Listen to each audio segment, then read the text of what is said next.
And with that, the 2024-2025 NBA season has concluded. The Oklahoma City Thunder have won the NBA championship. Did not enjoy that second half in any way, shape, or form. Welcome to Zero Gravity, Paul Media's NBA podcast, brought to you by J-Bar M. J-Bar M Barbecue is just a couple blocks away from Toyota Center. Toyota Center is going to be your place to pregame Rockets games this upcoming season. They got free parking, great drinks, and best barbecue in town. Shout out to Zing Zang, America's #1 Bloody Mary mix. I'm going to need a lot of it after that game and a lot of it during the NBA offseason. We got a lot of just no basketball for a while here, so I'm going to be pretty depressed. So hit up Zing Zang, America's #1 Bloody Mary mix. And shout out to Big City Wings, Houston's Wing Joint, Paul's Wing Joint. I'm your host, Tony Straitman, joined always by the sleepy Shelly Nor. How are we doing, bud? Oh, sorry. I was taking a nap like everyone else that was playing in that game 7. Mm-hmm. I'm sorry that I committed to that bit. No, that was good. I liked it. For those listening, I was doing a visual gag where I was pretending to be asleep. Yeah, that's comedy. I'm fine. That's my answer. I'm good. I'm disappointed. I'm sad. I'm ecstatic. Really, I'm just a huge confluence of. You're a glass case of emotions. Competing emotions. Yeah. Yeah, that's basically it. It's been a good day. It's been a sad day. So. Yeah. How are you? I'm good. I got Cooper Flag coming to town this week. So got a haircut? Got a haircut. Chopped the hair off last week. Feeling a lot better. It's hot outside. Can feel a little bit freer. A little lighter. How's the wife feel about the change in hair? She was really sad. She said it looks good, but she wanted the long hair to stay. I told her I can't do it. I need 2 months of reprieve. It's late June. It's getting real hot here in Texas, so I had to cut it off. She can sacrifice for 3-4 months before it grows back, so that'll be all right. Yeah, it is getting really hot. I was actually at a wedding earlier today, and it was at 3. So heat of the day, or approaching it. I'm thinking, okay, this is surely all going to be inside, but they had to flip the room for the reception, so we had to go outside, have some drinks and stuff like that. And I left my jacket on too long to where I passed the point of no return, to where now I can't take my jacket off because I had sweat too much. Yeah. And it just reminded me all those times I'm complaining about the 2 days of cold that we get. I'm just going to remember days like today. Yeah, the week of freeze, I can take that. I'll just stay inside for the 2 months of heat. Yeah. But speaking of freezing cold, there was a game 7 on tonight that we had to watch. Look, not first half was fun. First half was great. First half was fun. I was telling obviously, let's just wait. We don't need to bury the lead. Tyrese Haliburton destroyed his Achilles, calf, whatever. They'll tell us for 7 minutes into the game. Yeah. Super close game.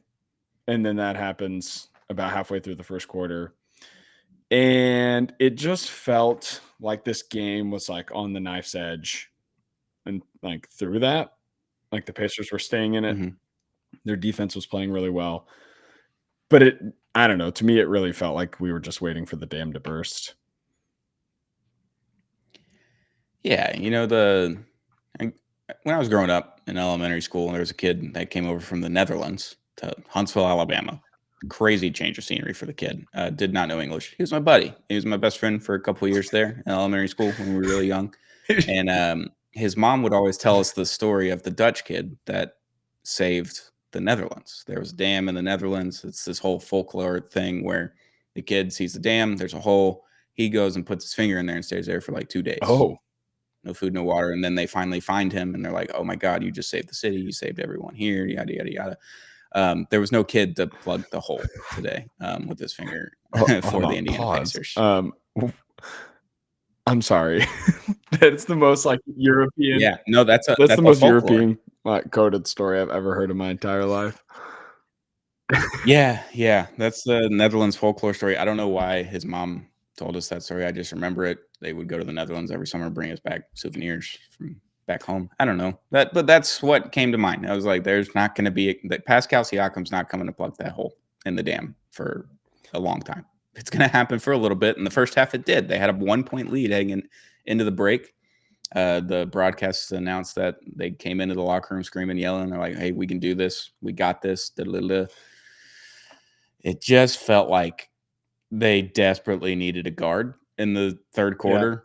Specifically, they lost the third quarter by 14 points. They had 7 turnovers. OKC made 3 more threes. They had double or so amount of shots made. Like, they were just killing them essentially, and they just couldn't get it past half court. TJ McConnell was doing TJ McConnell things, and that just wasn't enough. They needed Tyrese Haliburton just to be on the court essentially to get it past half court and let the offense go through them there. And OKC, I mean, they've been this good all season, and the fact that they won this championship, I'm not surprised. I'm sad. I didn't want them to win. Wanted Indiana to win, especially after the Tyrese Haliburton tearing his Achilles. That's 3 Achilles tears in this playoffs alone. Damian Lillard, Jason Tatum, and Tyrese Haliburton. Seeing a season-ending injury on the last game of the season where he's going to be kept out for another year after that. 2 season-ending. Completely demoralizing. Yeah, it's just from that moment on, I was like, if Indiana does this, this is one of the best championships of all time. One, because you beat a 68-win team or 66-win team, how many ever wins they had, and able to take it to a game 7. You win 6 at home, win 7 on the road. Like, just been an incredible story, and it was not to be. OKC, they earned it. I mean, they obviously a lot of championship teams have injury luck along the way where they stay healthy and their opponents don't. That happens in every sport. If you look across the board, like, there's a lot of champions that went through a road where their star player got hurt or a really important player got hurt. And that just happens. That's sports. Yeah. That's what happens. And it just sucks that it happened in game 7 minutes into the game. That's what really sucks, is that he was able to play the game and then it ends up happening in game 7. That's what really hurts. Yeah, it stinks. I mean, they're going to remember game 4 for a long, long time. The Pacers are. I was talking to a buddy earlier, and he called it whenever that happened. That he's like, "This is it. That's game over. They just ruined it for themselves, giving up that lead." I mean, that's a pretty, like, in that moment, that's a pretty tempting thought of just like, if you're the Pacers and you're going to beat a team like this Thunder, you have to keep your foot on their throat, and you have to finish the job fast. You can't play around with them. You can't rope it up them.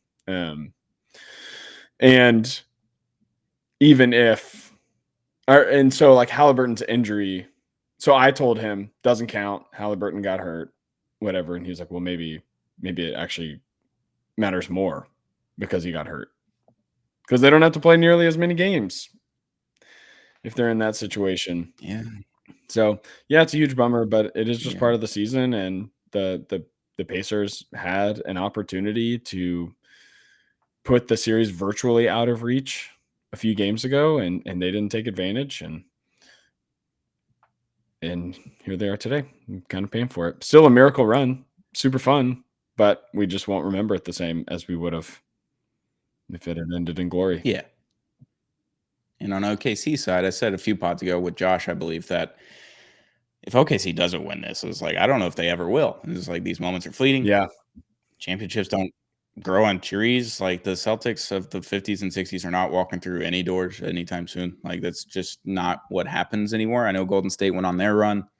They won a lot of titles and did it in a short span, but helps when you draft really well and develop really well, and then you're able to just have a cap space jump and get Kevin Durant for 3 seasons. Like, all of these things helped. And then they win another one in 2022 and tried to bridge the gap between the old and the new. And like, that just doesn't happen very often anymore. And for this team to get it this young, where they are able to just bring back the same team next year, no salary cap issues to be seen right now. And then when J-Dub and Shea have to get their extensions, that's when we're going to run into a little bit of an issue, but they have 20 more first-round picks. So it's like, they've proven that they can draft well, develop well, and the show might just keep on running. I don't know. We'll see. I mean, that's kind of just been the thing for this second apron, hard cap, whatever you want to call it. It's just, as these good young teams get older, their rosters get more expensive, and then they have to make some tough decisions. And I guess the Celtics will kind of be the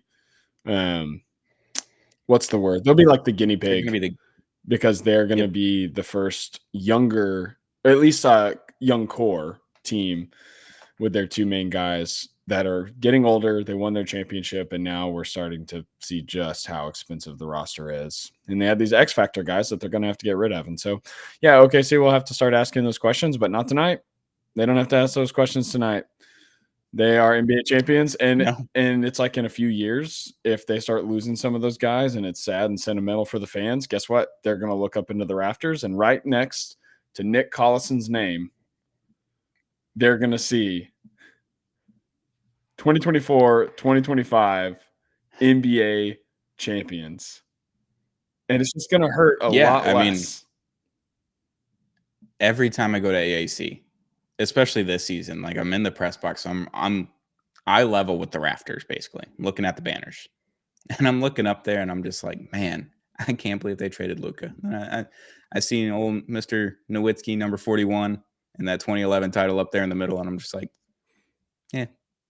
I was old enough to remember that. I enjoyed that thoroughly. I was 15 years old. Like, had a blast that summer being a Mavs fan. And you can just take solace in that. So if that does happen for OKC and this is the only one, then hell of a one to win. Yeah. I mean, one of the better teams that we've seen this century. I mean, they win 68 wins and they just kind of buzzed through the NBA regular season and then the playoffs. I mean, you had 2 game 7s, but fun run, incredible run, like buzzsaw through the Western Conference Finals. And then you played a really fun Indiana Pacers team where, I mean, there weren't a lot of viewers for it. So it's like, this isn't going to be really the 11 Mavericks versus the Heat, where it's just like LeBron and the Heatles and then versus Dirk. Like that one is remembered because Dirk ended up winning it. And it was against LeBron, D-Wade, Bosh, and that new big three. But the Raptors one, like Raptors fans are still living off of 2019. They're like, we got Kawhi Leonard for one season. We won a title. I'm cool. If he goes to the Clippers, like sucks, but I'll take my title. Like that's fun. That's sick. To win a title as a fan is the best feeling. Like we've done it a couple of times with the Astros. It's always a really good offseason. You're just ready for the next one. You're ready for the gold jerseys. You're ready for the banner unveiling. You're ready for all of that. Winning fixes everything, man. Winning fixes everything. Turns out. If you want to talk about the Astros again, it's been 3 years or two and a half seasons since our last championship, and it's fun that we root for a team where we get to talk about it like that. Only 2.5 seasons, and every time I see that Jordan Game 6 home run, I watch the whole clip. I watch the entire thing, and I feel it all again. And that's how these guys are going to feel whenever they get to watch highlights from this game, even though there weren't that many. Whenever they see some moments from this game, even though there weren't that many, except for when Dort drew an offensive foul by turning into a pinball somehow off of Benedict Mathurin. Mm-hmm. And they'll see that, and they'll remember that they reached basketball immortality in like really the second season of them trying to be a serious contender. Crazy. That's insane. Crazy it happened this fast. Think about the Celtics. Yeah. The Celtics drafted Jaylen Brown and Jason Tatum in 2016, 2017. That's insane. It is not. Traded for Kyrie, signed Gordon Hayward. Not feel like that long went through that whole fiasco. Correct. Went through that whole fiasco with Kyrie and Gordon Hayward. Like Hayward breaks his foot and dislocates his foot like 2 minutes into the game, his first game. Kyrie does what Kyrie does. He gets hurt, and then he comes back, and then he did the whole not fun Kyrie version, and then left for Brooklyn. Now he's the fun version, by the way. Love Kyrie. But you go through that, and then you're like, Al Horford comes back, and then you're like, I'll just trade for Kristaps Porzingis and Drew Holiday in the same offseason, and Derek White. Like you're just looking at all these guys, and you're like, all right, we got a squad to go win some games. And Ime Udoka gets suspended and fired. Like you went through all of these things. 2016, 2017, you got your 2 guys. And in basketball, you really need 2 exceptional basketball players to win an NBA championship, and a lot of really good role players that may end up making $38 million a year. But you need those guys to win a championship. And it took them, like they were contending in 17. Like they went to the Eastern Conference Finals. Well, they just they didn't win one until last year. They just ran into LeBron that one year. Whenever he was just carrying the Cavs on his back to go lose to the Warriors in the finals. And then super red hot Steph Curry in those finals. Super red hot. Like game 3 had turned it on and it was over. They got some playoff Jimmy, right? They got a little bit of that. but had some injuries. You got a game 7 against Jimmy Butler in the 8 seed or whatever they were, 7 seed. Yeah, I don't know. but not the crazy. Thunder though. Did not take No, like it took them 2 No, years. I mean, I guess you could say it's taken them, just like we're talking about, the Celtics jumped into contention faster. And so maybe that makes it feel Yeah, because I different. guess they traded for Shea in 2019, the Yeah. summer of 19, right? With Paul Yeah, George that's for right. Shea. And then you get Chris Paul in there, you trade some more stuff for more picks, and then you kind of accumulate through the draft there and just you hit on J-Dub, you hit on Chet, you go sign Isaiah Hartenstein, you got Lou Dort, you go trade for Alex Caruso, just one of the best X factors in this NBA Finals. Like no one could score against Yeah. them really. They couldn't get the ball past half court against them. Like trading Josh Giddey for Alex Caruso was absolutely a giant, monumental, just like moment for them. It's like we looked at it and we're like, that kind of sucks because we don't want to play OKC. Oh, Like yeah. OKC is just not fun to play I was against like, already. And then they get Alex Caruso. And I'm like, that's not fun. That's just not fun for me. Like, I don't want to deal with all of those guys that can guard a 1, 2, 3. Yeah. And then they did it. And then they win a title. Shea Gilgeous-Alexander did win finals MVP, by the way. Yeah. Did get that notification. Yeah, no surprise. So. He deserved it. No. Yeah. Yeah, Dub had his moments, but they were moments. Shea was obviously the best player on that team throughout this franchise. And when he wasn't, or throughout this franchise, for that franchise, throughout this series, when he wasn't, you felt it. It felt like there was a void on the team and we're kind of waiting for him to do his thing. And then he had that closing series of buckets. Was it game? I guess it was game 4 because it wasn't that him and Dub. Yeah, it was game 4. He hit that 3 to make it a 1-point Yeah, and then game. other than that, he's just kind of steady Freddy. Just keeping him in it, hitting that midi. Yeah. Man, every time he shoots a mid-range jumper, I assume it's going in. Every single time. 100%. And then every time Lou Dort had an open 3, I'd like to know how much he was doing that before he got to play with Chris Paul. Now, obviously, it was like his second season when he started playing with CP3, but I'd love to look at some rookie tape and see, because that is like, a staple of Chris Paul's game, especially like in closing moments. It's just like pulling up at the elbow, getting around the painted area, and Shea being able to do that is just the older I get, I've gone through like the path of like, okay, the mid-range is dead. My team plays Morey ball or Mike D'Antoni ball, whatever you want to call it, to now I'm like, actually the mid-range is like the weapon every leading scorer / closer for a team needs, because teams sell out to block off the paint and to run you off the 3-point line. And so if you can just score in the middle every single time, teams can't stop you. Mid-range goats: Chris Paul, Steve Nash, Sean Livingston, Kevin Durant, Shea Gilgeous-Alexander. Maybe, I don't know. I'm not looking at a list. Sean Livingston never missed a mid-range shot. I'm convinced of it. He shot 100% from mid-range. Like there's just he's my never favorites missed are a the shot. randos who like all they can do is shoot middies. That's like LaMarcus Aldridge. Oh, mid-range goat. LA's got to be. Yeah, he's got to be in contention for sure. He's up there. I guess Dirk could be thrown in there as well. We're literally just naming some of the like better shooters. We're just naming dudes now. We're just naming dudes. We're just naming good shooters. Yeah, whatever. But I digress. Tyrese Haliburton just getting hurt, man. Rips my heart out, man. Took a damper out of the evening. I poured a glass of bourbon, getting ready for the game. Right before tip off, I was like, let's get some bourbon out. It's game 7. Let's have some fun. And I'm like halfway through my glass, and Haliburton gets hurt. I'm just like, I put my glass down. Like this isn't fun anymore, boys. This isn't. I thought you were gonna say that you poured the glass of bourbon once he got hurt. No. I poured it before game 7. I was like, game 7, let's celebrate, boys. Tumbler's just like completely full. Yeah. It's been 9 years. I wasn't legally able to drink last time there was a finals game 7. So I was like, you know what? Let's get the good bourbon out. And didn't taste as good when Haliburton got hurt. It's just man. What was the good bourbon? And Miles Turner sucked all series. What was the drink of choice? We'll come back to Miles Turner. Yeah, it was James Bowman Single Barrel. Got it for Christmas this year, so I've been kind of slow I season. realized as soon as this I year. asked that I have maybe the smallest working You, knowledge of most bourbons, and so I, that was hey, more for the people. I've never had this one before. That was a gift, and it was really good. So if you can find a James Bowman single barrel, Yeah. pretty good. Miles Turner. Miles Turner just being the worst all series long sucked. It's like if he plays against the Mavericks, hometown kid, by the way, he's a Dallas Fort Worth kid, and Oh, he's from he goes for like 30 every time.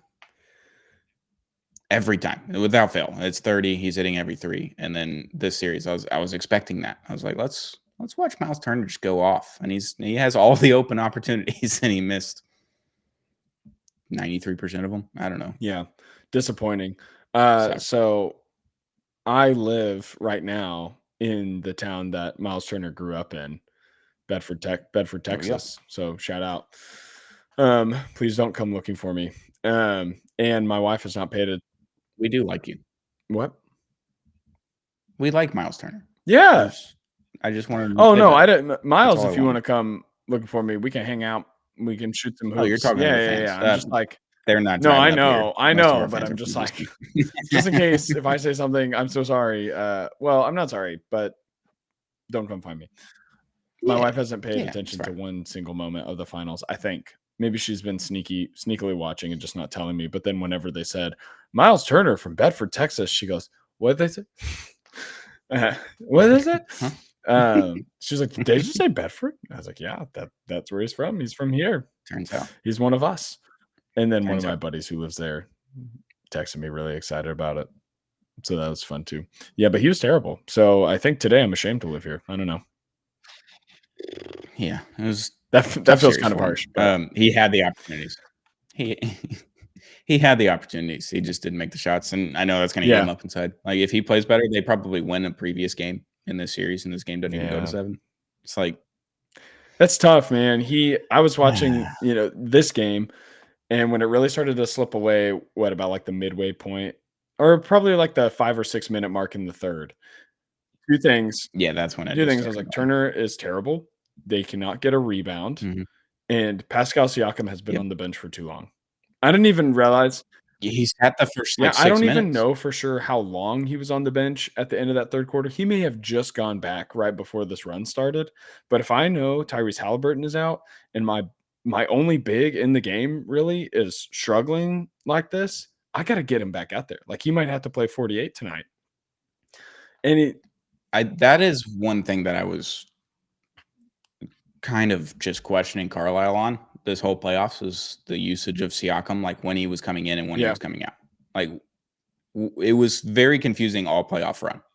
Like, they did have a run. I don't remember if it was in the Eastern Conference Finals or if it was in the finals, but Pascal Siakam goes to the bench, and then they ended up going on like a 20-4 run or whatever and took the lead. And I was just like, okay, that might have been a good move. Maybe you just needed Obi Toppin out there for whatever reason. He was playing really well, and Siakam was playing well, and that was just the run that they needed to go on with that player. But in the finals, like, when Tyrese Haliburton is hurt and you got no one to get the ball over the court and you don't have just shooters anywhere, like, you don't have any scorers on the court, really, and Pascal Siakam sits for 6 straight minutes in the third quarter, it's like he was just down for halftime. Like, just play him the whole second half, really, or sit him the first 3 minutes of the 4 minutes of the fourth quarter and bring him back in. Like, he's got to play 40 plus. It's the last game of the season. You don't have to play again in 2 days. You just don't. Like, you got to they play did him. not have a single player play 40 minutes.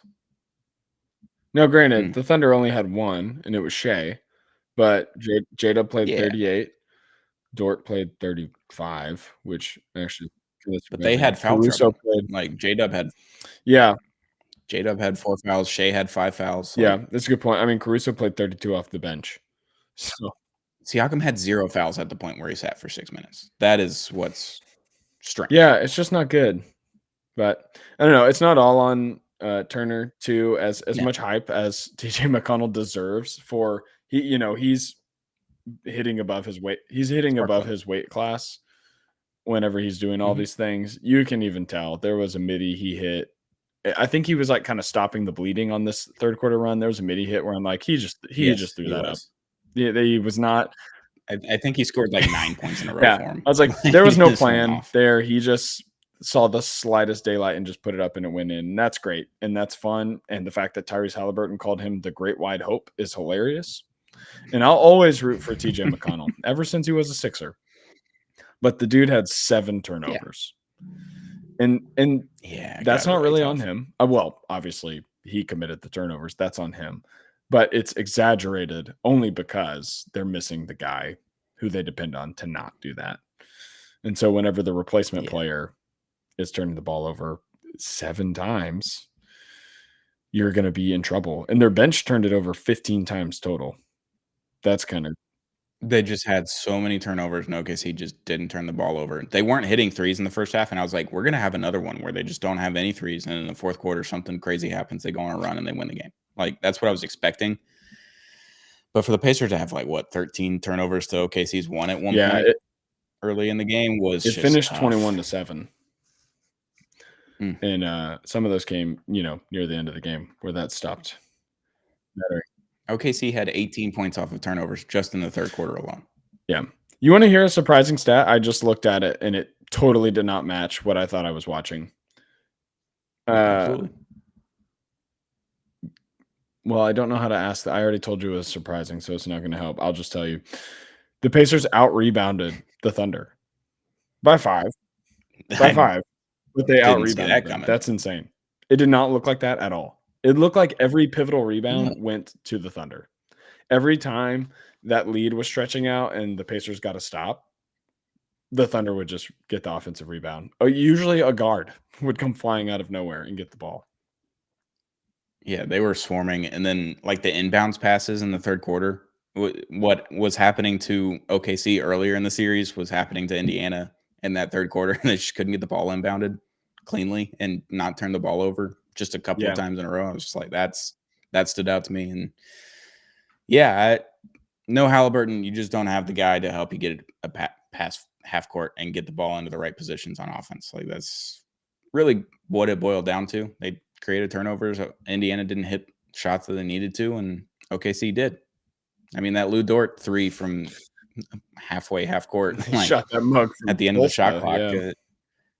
That one was tough. And I mean, J-Dub hit that shot where he's falling to the ground and he got blocked essentially and still made the shot. They made tough shots. They made tough buckets and timely ones. They got the timely rebounds, the timely turnovers, and it just kind of ballooned up to 20, 21 points there. And Indiana made it a little bit interesting there. 3 minutes left. And then OKC just was like, you're going to foul me. I'm going to go to the free throw line. So, I love this Pacers run. We all love the Pacers run. It's so much fun to watch, but I think this game exemplifies why the basketball playoffs are so good and the way that they're set up, that there's a 7-game series every single round. And obviously it takes a physical toll, and that can be really difficult. And I'm not in favor of lessening the number of games, but I also just haven't thought about it as much as a lot of people have. So maybe it's necessary, maybe it's not. For the regular season, I mean. But I think the better team won the championship. The better team, the best team in the NBA this season won the championship. Yeah, and that's a testament to this 7-game beatdown. And no matter what the circumstances are, everyone had to go through the same gauntlet. Everyone had to play the same number of games and either be healthy or not. They were subject to the same kind of luck or not. And at the end of the day, the best team won. And even if there were times because we root for 2 teams that play against them and have tried to be, pretty competitive against them, it can be annoying to watch this Thunder team sometimes. But if you can just kind of take your fan hat off and look at how just absolutely suffocating their defense was in the second half of this game, it's pretty remarkable. It is a cool story that they were able to hold serve on their regular season performance into the playoffs and deliver this for a city that really, really loves this team. I have some friends who are lifelong OKC fans. They're from Oklahoma City or they're from the surrounding area, and they're as geeked as possible. They haven't texted any of us back. None of my other friends that have texted them congrats, they have not texted a single person back because they're living it up right now. They're probably already driving back home to Oklahoma City to celebrate. Good for them. They had to live through LeBron, Steph Curry, and Tim Duncan crushing the spirits of their first beloved team throughout the And 10s. Dirk. Yeah. And Dirk. You're right. And PJ Washington. Yeah, that doesn't count. I'm talking about the first beloved team. Yeah, And now they had to go through a tank, and now they're here. And that's awesome. That's like an unbelievably fun thing to go through. That's kind of like, again, if we can bring it back to the Astros, that's a little bit like what our experience was growing up, where our team gets like as close as possible and has these 2 years where they are legit just amazing and just cannot get it done. And then it just slowly kind of trickles away out of reach, and then they have to hit the reset button, and then they become a juggernaut. Like, if that's what's in the future, that's a very real possibility for this team. You have a top 3 player, and you have some awesome role players and some awesome second and third options. Could be. I was watching a TikTok today of Cooper Flag at Fanatics Fan Fest, and I was thinking to myself, I was like, how blessed am I to have grown up with Dirk Nowitzki, had 7 years with Luka. I know we traded him. I still hate the trade, still don't like it, but now I'm going to get Cooper Flag, and if Cooper Flag is any morsel of what Dirk Nowitzki and Luka Doncic are, like, how blessed am I to just have those 3 dudes be a part of my franchise? Look at Oklahoma City. It's like they get Kevin Durant and Russell Westbrook right off the rip. Like, that's their first team. And they're very young, and it's rookie Russell Westbrook, who's a fireball cannon on cocaine. Fun as hell guy to root for. Kevin Durant's one of the best players of all time.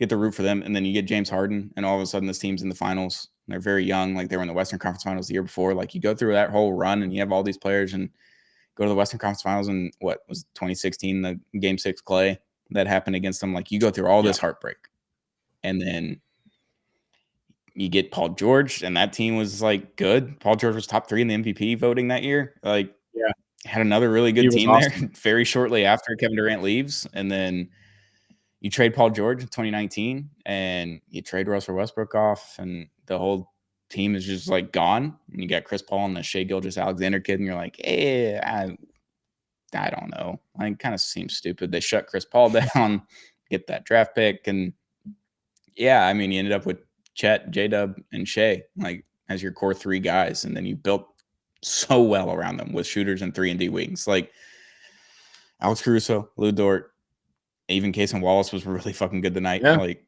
and then you just go out and get Isaiah Hartenstein to shore up the center position where you needed it last year. You saw that you needed a center just to take minutes. Like, you need 20, 25 minutes out of like a big boy center that can go get rebounds, that can be a lob threat, that could be just a little bit of post threat. And they went and did all of the right things, and they really built it incredibly ethically. Oh yeah. Like, if you're an Oklahoma City fan, like, you're very incredibly proud of this team. You're so happy right now you won the championship, and they built it like not through free agency, but through a little bit of trades and drafts and development. And you just did all the right things. You just did all of the right things, and you earned it, and you got a championship out of it. So congrats to Oklahoma City. And not really happy for you guys, but happy for the fans, because the fans aren't pieces of shit. I just don't like Oklahoma City Thunder. Hey, Oklahoma City, underrated city, I think. It's all right. Have you been? Yeah. Oh, okay. Well, I guess I could just say that plays to my point that it's underrated. You're one of them. You're one of the bad guys. You good. It's fine. I didn't say it was Paul's bad. Pizza Kitchen, pretty good. Yeah, I ate there. That's decent. Chill out. It's pretty good. I'm trying to remember anything else that I did while I was there. There was a tornado watch or warning, one of the two. I can never remember. I know there's like a thing. This one means we might have tacos. This one means we're having tacos or whatever. And I can't remember which one it is, so it's not a helpful metaphor. Anyway, so I don't even remember what we did. Really cool half marathon. It's a memorial from the bombing. And so it's like okay. You want to do it next year? Sure. I did it in 2022 with my buddy Kyle. Shout out Kyle. It's really sick. The whole city gets involved, just like they do for the Thunder. They just love their teams. I think that's what's cool about it. I think that's the only team. It's the only they team have OU, but it's not the same. It's the only team they have. Yeah, it's in the city center. Like it's literally right there. Whatever it's called now, Paycom. Just like, Yeah. And then just think about your city, and you have one Yeah. team. That is it. So your whole focus from October through now late June was Oklahoma City, and then you have nothing to like. You don't have a baseball team to go root for in the summer. Like you don't have a football team starting in early September or in August. Like it is Oklahoma City and is Oklahoma Well, they City have the only. It's not like Boston where you've got 4 teams that are competing, and you have Miami where everything's just complete. Like you have so many different things to do outside of sports in Miami and Dallas. Like you got 4 teams that everybody cares about, and like 2 of them you probably care well, about less, like the Rangers and Dallas the has 2 Stars. Like teams. they still love them. Yeah, Dallas has 2 teams because they play Yeah, in Dallas, but Arlington has 2 other teams. DFW, Yeah, DFWA. DFW. Why is he called DFW if Arlington's kinda closer? Well, because Dallas and Fort Worth are the 2 major cities within it. Yeah, Fort Worth is whatever. I like TCU, but What? had Fort a lot of Worth good is like objectively much bigger than Arlington. Yeah, I know, but it's too far away. It's I'm like not 30 going minutes anymore. from you. Oh, from It's you like almost actually. an Yeah, hour. yeah. Okay, anyway, we don't need to talk about where Yeah, Stone lives. But they I live also in have Dallas. the Try to find Oklahoma City Dodgers. minor league baseball So doesn't there's count. an off chance you get to see a rehab assignment from someone who gets paid $500 million plus. Do you think do you think Oklahoma City Thunder goes and shows off the trophy at a Oklahoma City Thunder or Oklahoma City Dodgers game like the Red Sox and Celtics did last year? I watched the Netflix documentary this past week, and my wife's out of town. I had a lot of time to just do I nothing. So I started watching that, and Tatum and Brown and Derek White and all those guys are in the locker room showing off to Larry O'Brien. Like, you think they just bring it over to the Oklahoma City Sure. Dodgers facility, do a little Where first pitch, where else are they gonna have a take little it? celebration? Well, Boston last year, if they didn't win at home, were planning to go to Miami after Game 4 in Dallas. Had they won, they were going to get on a plane immediately and go party in Oh, Miami. Like, do you think that's what they're doing right now? Do you think they're leaving the city? I have no idea. Couldn't If it tell you. were me I feel like they'll if it were stay. me, I would go to bed.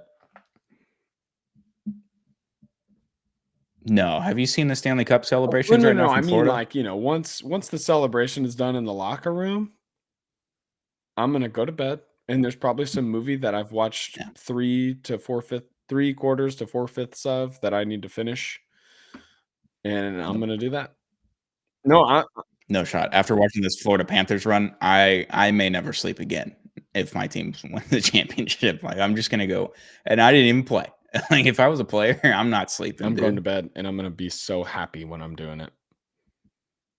Those Florida guys, they had the parade today. They won the cup days You ago. gotta you They've gotta been stop talking about partying hockey. for The season's hours. over. I'm just saying, I'm comparing Fair championships, enough. like celebrations. Like, I would go do what they did if I'm Fair Oklahoma enough. City. I would just drink incessantly and never stop. Like one of the guys for the Panthers, he had to go to do a Canes thing 2 days after the cup at like 10 a.m., handing out chicken fingers. Drunk as all could be. Like you looked at him, you're like, you haven't slept in 3 days and you're still drunk. And he's just sitting there just trying to hand out chicken fingers. I want that from Yeah, Oklahoma see, City. Maybe that make that me like doesn't him more. sound fun to me.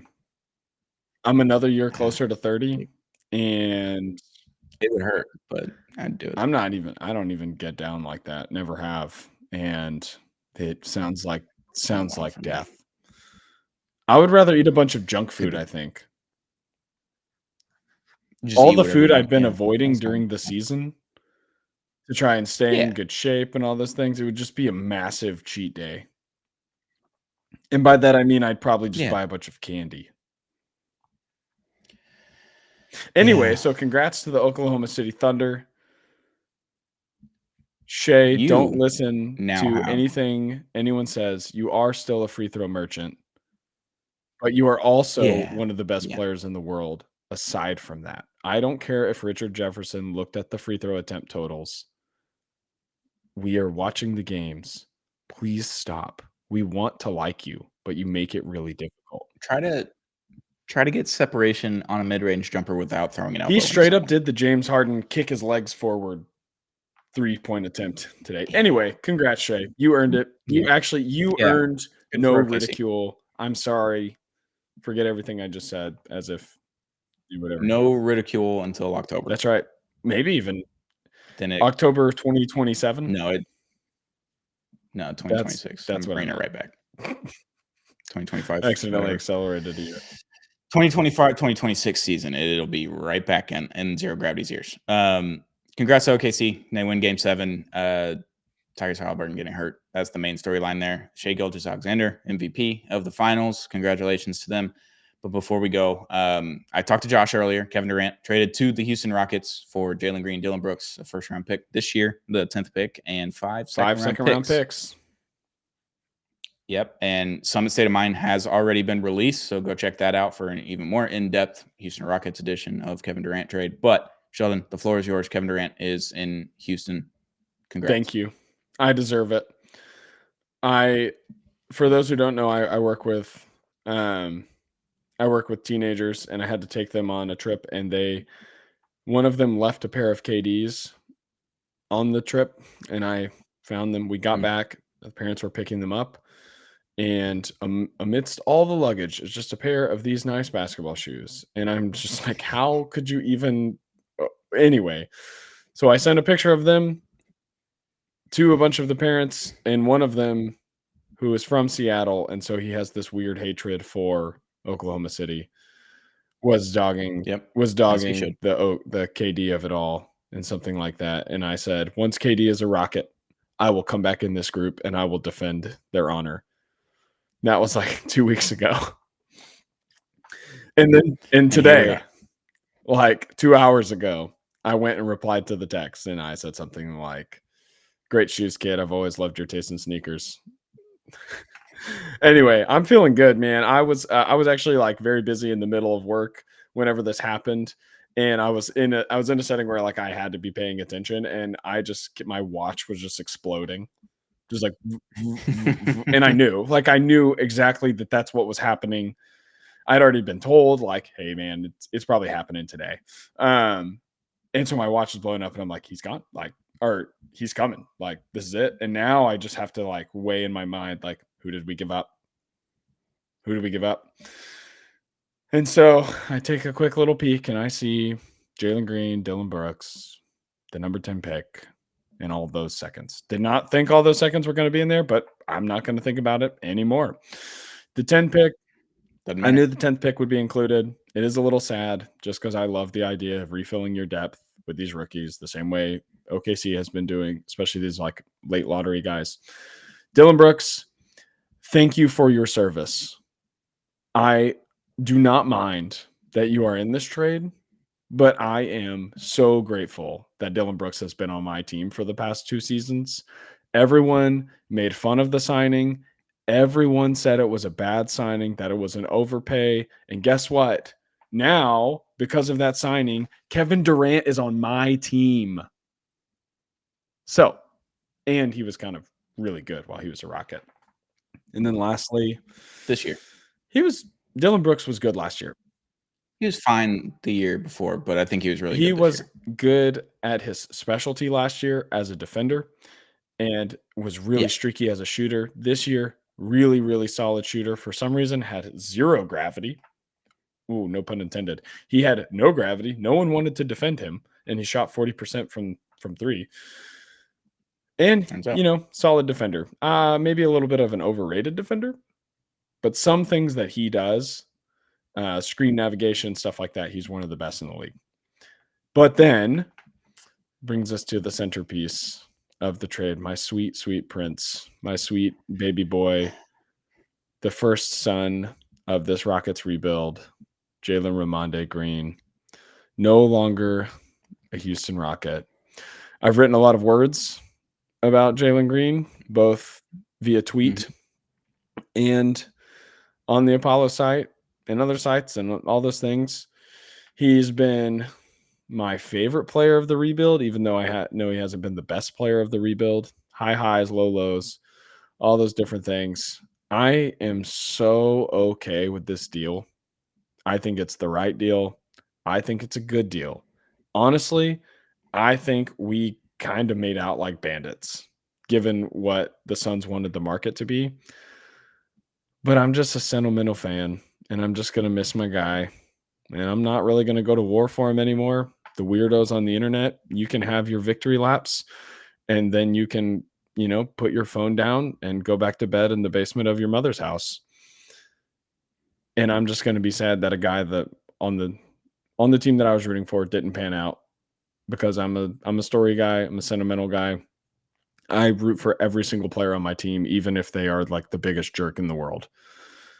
I had to watch James Harden be the best player on my team for years and continually choke in the playoffs and have the mental fortitude of a grasshopper.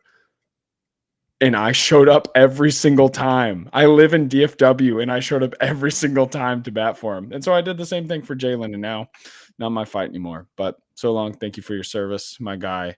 Welcome to Houston, Kevin Durant.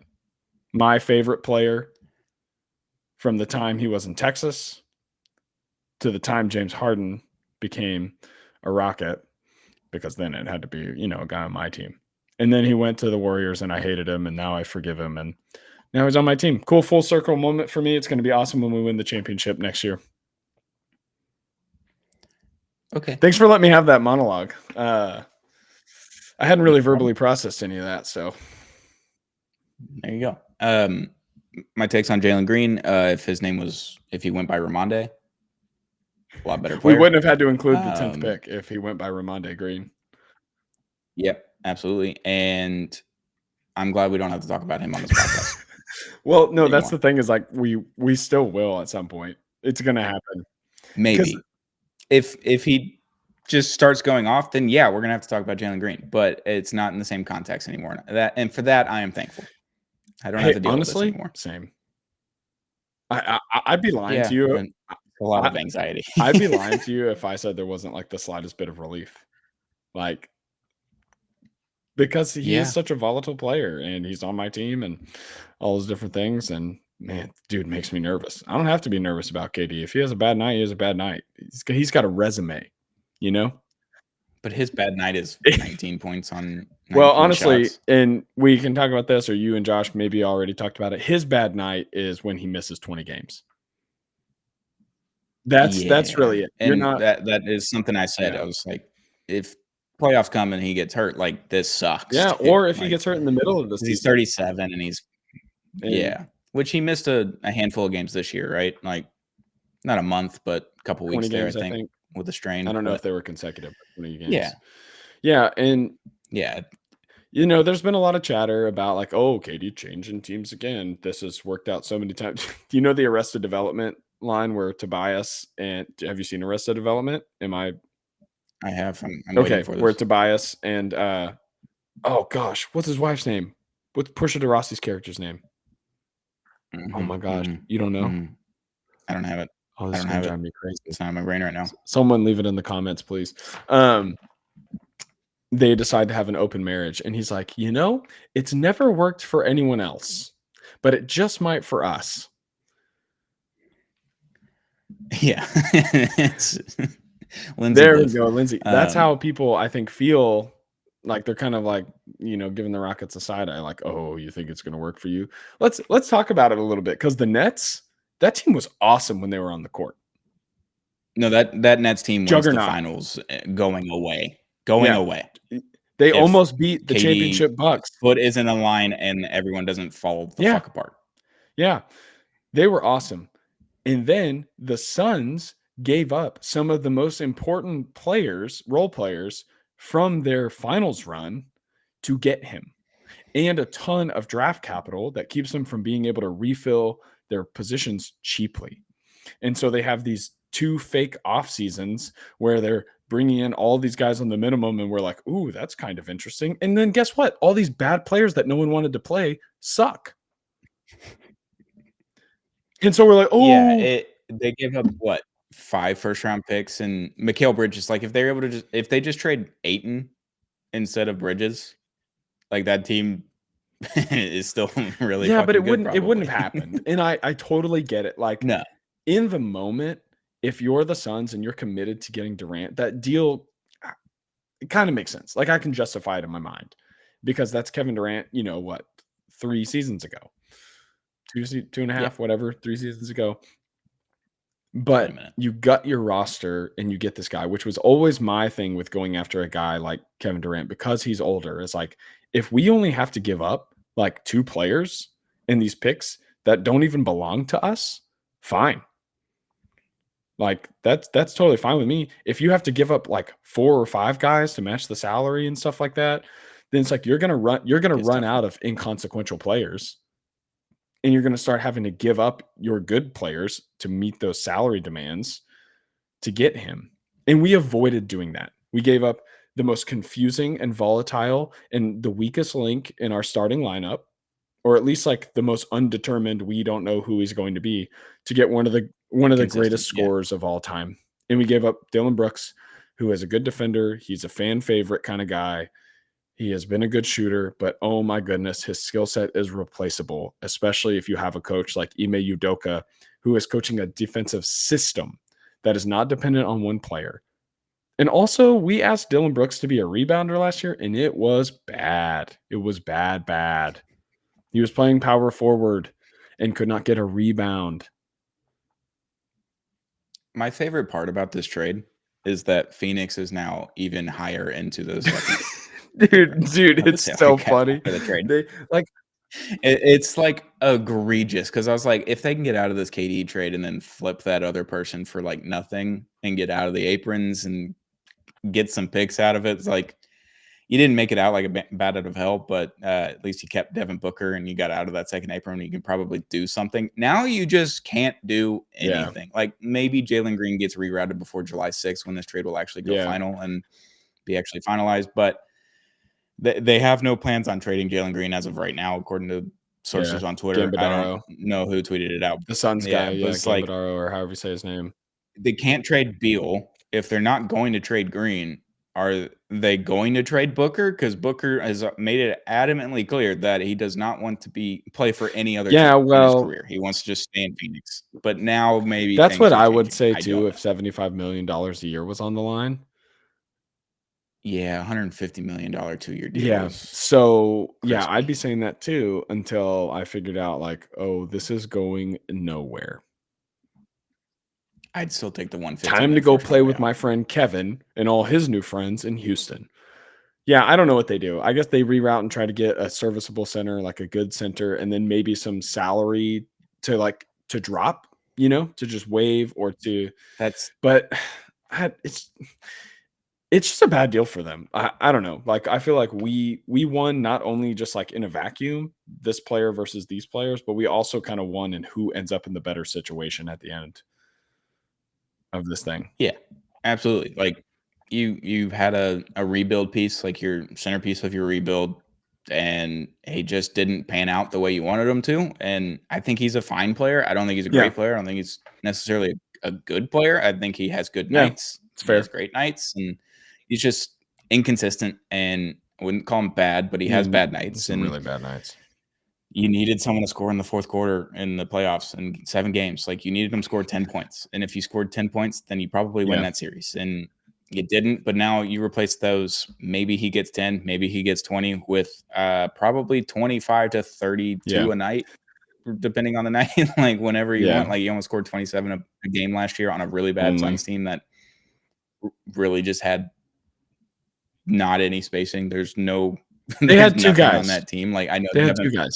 I know they had Devin Booker, and I know they had Bradley Beal on that team that could score 20 points on the bench, like, not any given night, but once every 2 weeks, He's in an and that team was just so infinitely bad, better situation now. and the fact that they won 36 games with how bad that roster was constructed, with how many games that Kevin Durant missed, and they were fighting for that 10 seed with the Mavs, and they just wouldn't take it, and I was sitting there just begging them to take it the whole time because I was like, I know damn well the Mavs are just gonna win 2 playoff or play-in games and end up in the playoffs, and we're gonna miss out on the lottery, and we're gonna do all these things, and it didn't happen, thankfully, for me, but that Suns team was just egregious. They were firing coaches. Yeah. They're going through the owner change and got new owner syndrome, as Bill Simmons calls it, and you went through all of that, and now the Suns are just like, hey, remember that trade we made last summer that everyone was like, what the fuck are they doing trading for the Suns picks? Because that's what I said. I was like, Oh, Why? really? Why would you give up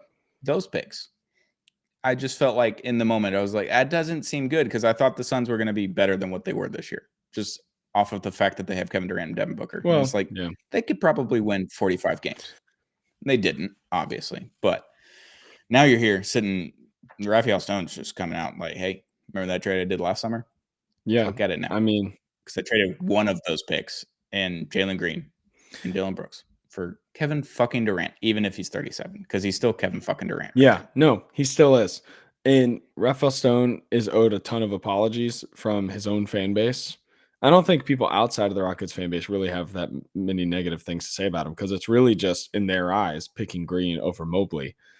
And if you're a gambling man, maybe that's a good pick in the moment. I don't know. Maybe if you're trying to pick an electric scoring guard, whatever. Mobley, safer choice, 100%. And the better choice now. Obviously the better choice now. Regardless. Yeah, at the time I didn't Yeah, hate it though. I didn't either. But I also am not like a huge draft guy, whatever. But this means what the thing I'm most excited for now, JG's out of the picture. I don't have to think about him. Fine. This means I think some people will disagree with me. I think this means that Amen Thompson is like the centerpiece of the future for the Rockets. Yes, Alperen Şengün is there. He is awesome in his own right. He is the Rockets' first All-Star of this new era. But I think we're seeing that like this team values Amen Thompson as like the guy, and he's going to be the guy. And the rest of the league sees him as the guy that just needs to grow up, and he's going to get to do that with KD right next to him, with an all-star in Şengün, and then with this savvy, though limited, savvy point guard in Fred. And we're just going to get to go all in on that. And so I'm excited for that for sure. And Reed Shepherd gets to play, thank God. Yeah, maybe Cam Whitmore too. 12 minutes. I'm 50-50 on Cam Whitmore. Ask me a month into the season how I feel about Cam Whitmore. I'm open. I'm open for business. My line is Bill Simmons is selling beachfront properties on Cam Whitmore. Yeah, that guy can't decide what his criteria is for which Rockets guards he loves or hates because I love him so much. He's so stupid. let's not act like Cam has some just infinitely different tendencies. His skills are nuts. His skills are really good. So I hope he gets to play and I hope he's awesome. But yeah, all that to say, I'm freaking jazzed. I'm excited. Let's go. Start the season now. We have the second best betting odds to win the championship, which means nothing to me until it favors me. No. Like I could not care less what the betting odds are, but now Texas hate rivalry. Okay, we got to talk about this. Sorry, you texted us this earlier. I know you love the Texas hate. Sarcastically, it was a joke. I know, but I gotta say, right now, but it is true at the same time. But it's only kind of true because I'm gonna gatekeep a little bit. Right now, the Texas hate is really the Rockets and the Spurs. No, it's the Rockets and the Spurs. Because the Mavs have a lot to prove. Because of Wemby? Well, because they for sure would have been a playoff team if he didn't get hurt. At the minimum, a play-in team. If Kyrie doesn't get hurt, yeah, they're I was top 6. Talking about no, the Mavs. I wasn't talking about the Mavs. I'm talking about the Spurs. Oh, you're talking about Wemby? Yeah, they may have made the play-in. I think they were going to make the play-in, but I think there's just a lot of questions about the Mavs, and they got to earn their keep, and they might do that within 2 weeks of the season for us to start hating them again. This is all I'm trying to say. I'm not thinking about the Mavs right now. Good for you. I'm happy for you that you get Cooper Flag. I'm disappointed in what it means for the teams that I root against long term. But you got to work your way back in the good graces of the Texas hate triangle.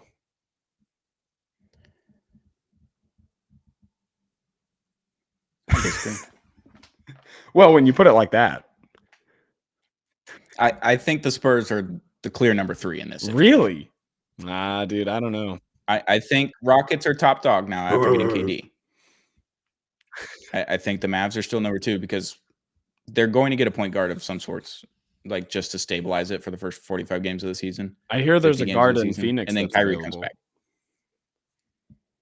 I'd take Devin Booker. I was talking about him. You could trade Anthony Davis for Jalen Green. They need a center. You need a guard. Oh man, I'll trade AD if for Booker. I could watch you in that for Lakers Jalen first. Green That would just make me No. This podcast would disband. It would just be you and Josh. It would not include me anymore. I Oh, wought watch it man. anymore. We would just do live all in on streams of you hockey. watching, just piss, just looking at the TV. Wouldn't even watch. I don't think I could watch. Anyway, But I think the Mavericks roster, like, had they just not gotten decimated, their 70% of their team just hurt. Like, Dwight Powell was our last center, and he ended up getting hurt for over a month at a time. Like, if AD plays 60 games, if Kyrie comes back in late February, early March, get PJ Washington, Cooper Flagg, Daniel Gafford right now, I think he's going to be the odd man out for a guard. If there is a good guard out there that had Colin Sexton, make the trade, please. There we go. Now we're talking. Yeah, and then you got first year Flagg, obviously, but then you got Najee Marshall and all these guys. Oh, he'll be good. I think we're just a really solid team. You are. Like, I think we're just, even without Kyrie for that time, I think we're getting close to 50 wins. I think you're at 45, fairly comfortable if everyone plays 80% of the season. If you play 80% of the season. So, like, if Anthony Davis gets hurt 2 weeks into the season, this shit goes out the window. This shit goes out the window. And it's a big if for you as well. Like, we're kind of in the same boat. Not as big, but a big if. Yeah, sure. But yeah, that's where I'm thinking the Mavs. They just have a better roster, I think, than the Spurs right now. Maybe top to bottom right now. Yeah, maybe, throughout whenever you fill out as the a whole. roster. Yeah.